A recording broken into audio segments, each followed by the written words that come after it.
Every day in the USA, people find themselves in court.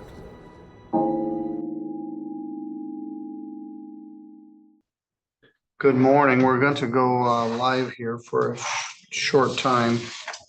We did have a jury trial scheduled this morning, but we called off the jury because the defendant was not in very good contact with her lawyer, Mr. George. She did appear,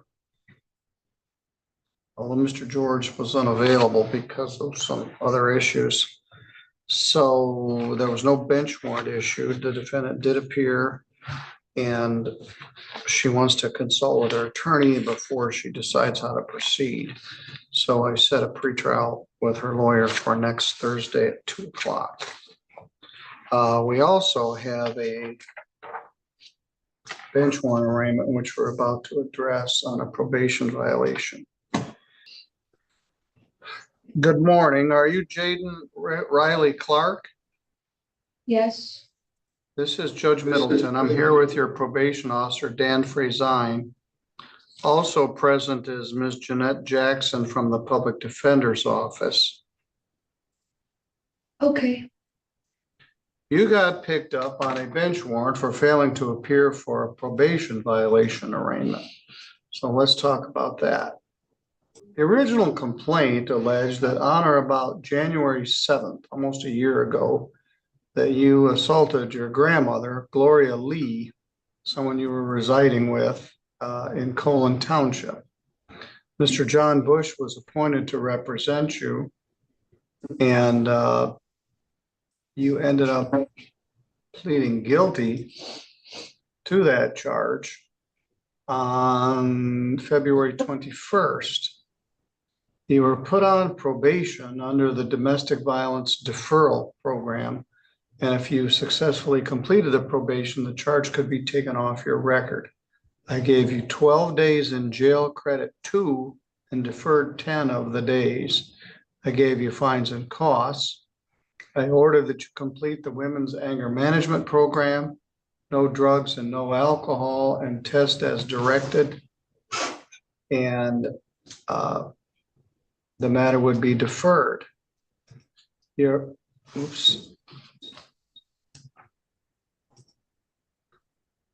probation officer updated me through the spring and into the summer about how this was going, and it wasn't going very well.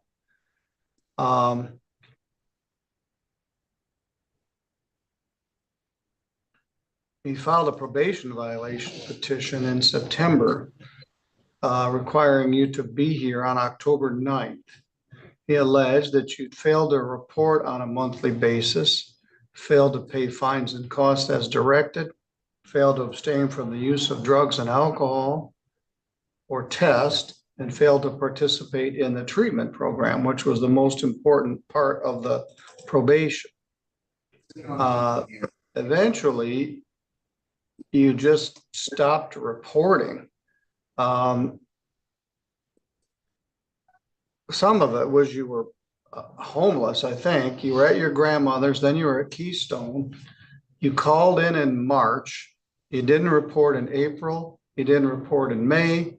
You didn't report in June. You didn't report in July. You didn't report in August. So this went longer than I wanted it to, all the way from March to September before anything happened. So I talked to Daniel and said, well, let's set a probation violation hearing and then we can see what's what. Well, you didn't show up for it. So a bench warrant issued for your arrest. What Daniel says is this probation is an abject failure. She's missed reporting for several months, hasn't responded to any attempts to try to reach her. Mistreatment, not availed herself of the testing. He is recommending that the probation be revoked, and I impose the 10 days of deferred jail time and take away the deferral.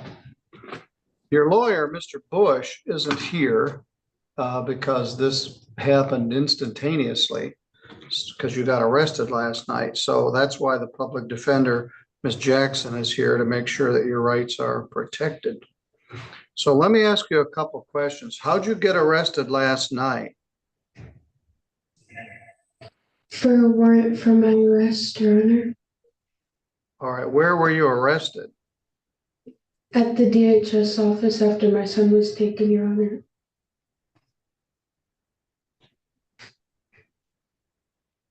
So you have a family court case going on? Yeah, my CPS case was supposed to close Thanksgiving and we weren't able to stay where we were, so they took my son to CPS. And then somebody realized there was an open warrant for your arrest? Yeah, What day did you get arrested? yesterday.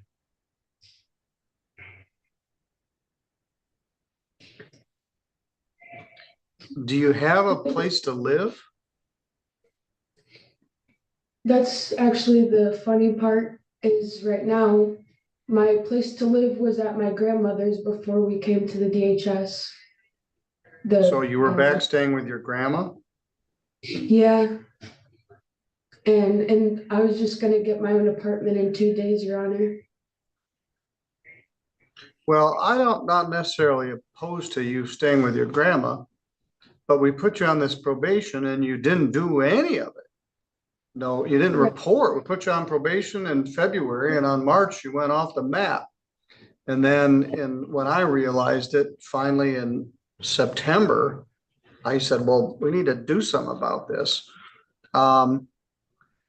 So that's the allegation that you violated your probation. And the recommendation is that your probation be revoked and you do 10 days in jail. You have a right to have a hearing regarding your probation violation. You have a right to have an attorney to assist you at that hearing.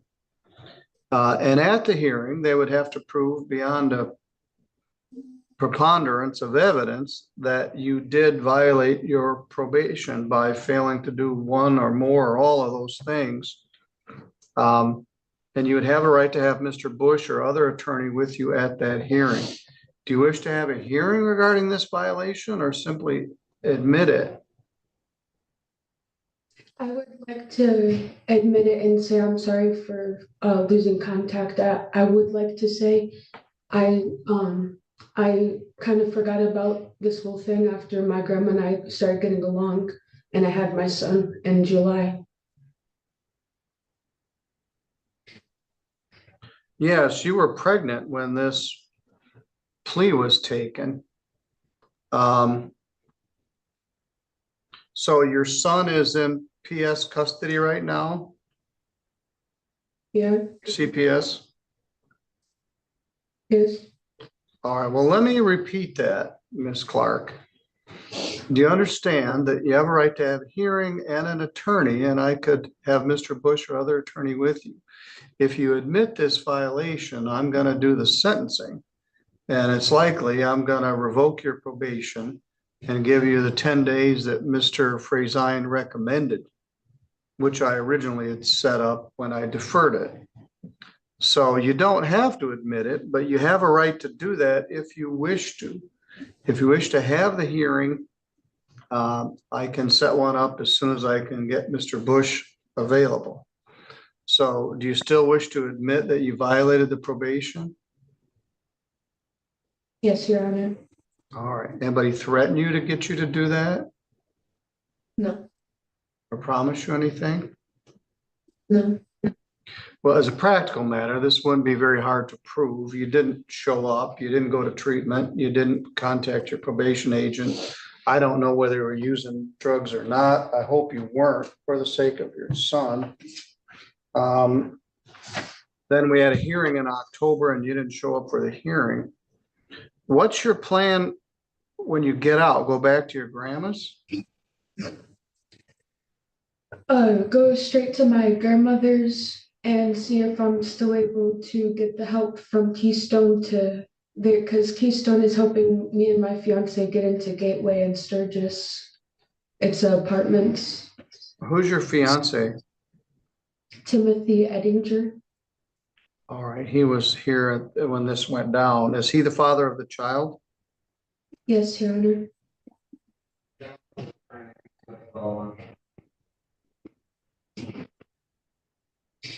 I remember feeling very sad about this at the time.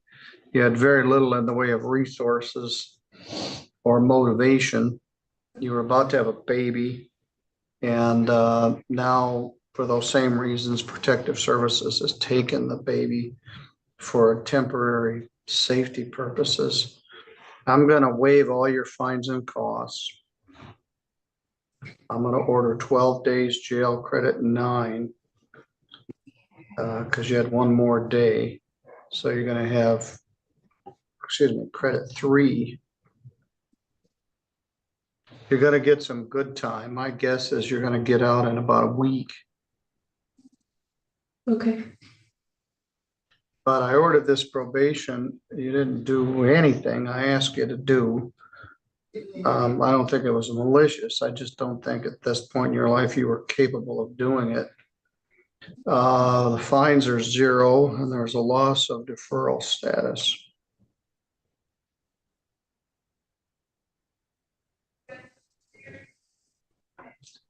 Which is not a minor thing. You're going to have a domestic assault charge on your criminal record. I don't have to like this. But as Daniel says, this was an abject failure. It put you on the probation. You walked out the door and nothing else ever happened till you got arrested last night. The good news is I'm off your back.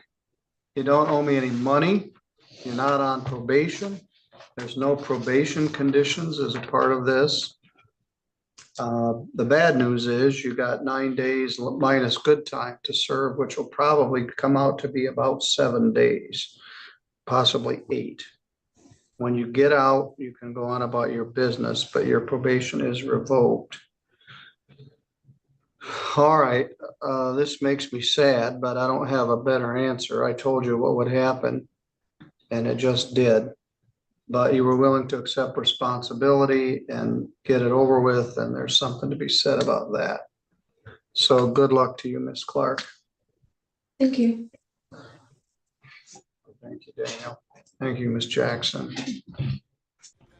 That poor girl has a lot going on. It's not very good.